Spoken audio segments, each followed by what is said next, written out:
Before leaving for Davos, Switzerland, President Trump paid an impromptu call on reporters and staffers on Wednesday to say how eagerly he looks forward to talking with special counsel Robert Mueller. Andrew Honeycutt updated at 12:04 p.m. ET. Attorneys for President Trump are emphasizing how much they've cooperated with investigators as negotiations continue over how and when he might talk with Justice Department Special Counsel Robert Mueller. Lawyers for the president on Thursday released a list that they said detailed the information and access the White House and Trump campaign have given to Mueller's Russia probe and congressional inquiries. The document said the White House has provided more than 20,000 pages of materials, and the campaign has provided more than 1.4 million pages. It says more than 20 White House personnel have given interviews, including 8 from the White House counsel's office. 17 campaign employees plus 11 additional individuals have given interviews, Trump's attorneys say. The cooperation and transparency are unprecedented, the note says. The document does not list the names or positions of the people who have cooperated or include any new details about a prospective interview between the president and Mueller's investigators.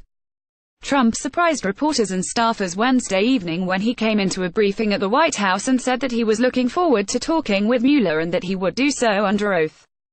Trump's legal team has since made it clear that the talks about any interview are still underway and the particulars have not been worked out. Attorney Ty Cobb said after the fact that Trump was speaking hurriedly before he left on his trip for Switzerland, but that the White House's principle about cooperating with investigators would remain in effect.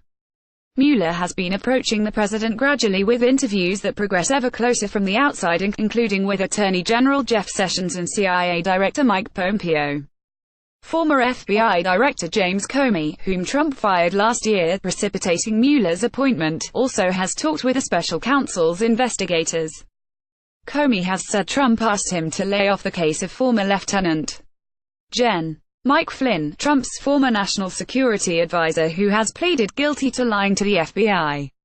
The discussions with Russia's then ambassador to the United States during the presidential transition, that Flynn has acknowledged lying about, are a keystone in the Department of Justice's Russia probe being conducted by Mueller.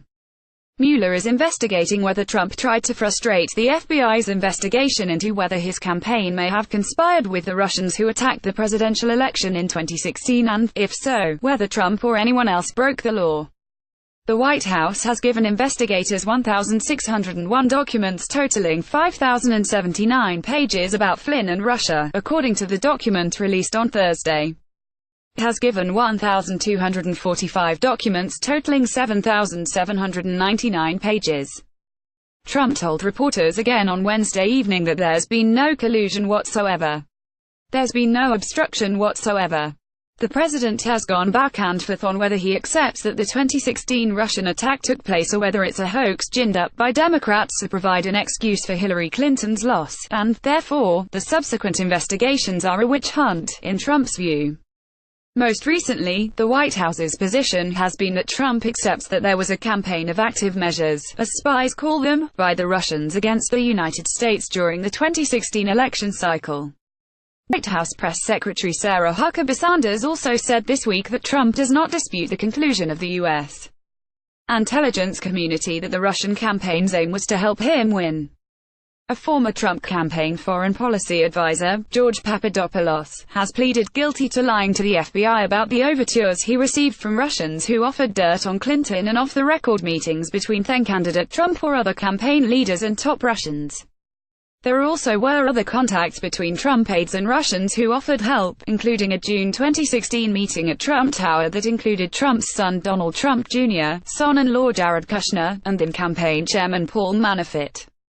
On Wednesday, Trump said at his impromptu appearance that not only did his campaign not collude with the Russians who attacked the election, but also that the contacts between campaign aides and Russians or Russian agents didn't matter. "I can tell you, there's no collusion," Trump said. "I couldn't have cared less about Russians having to do with my campaign. The fact is, you people won't say this but he'll say it, I was a much better candidate than her. You always say she was a bad candidate. You never say I was a good candidate. I was one of the greatest candidates."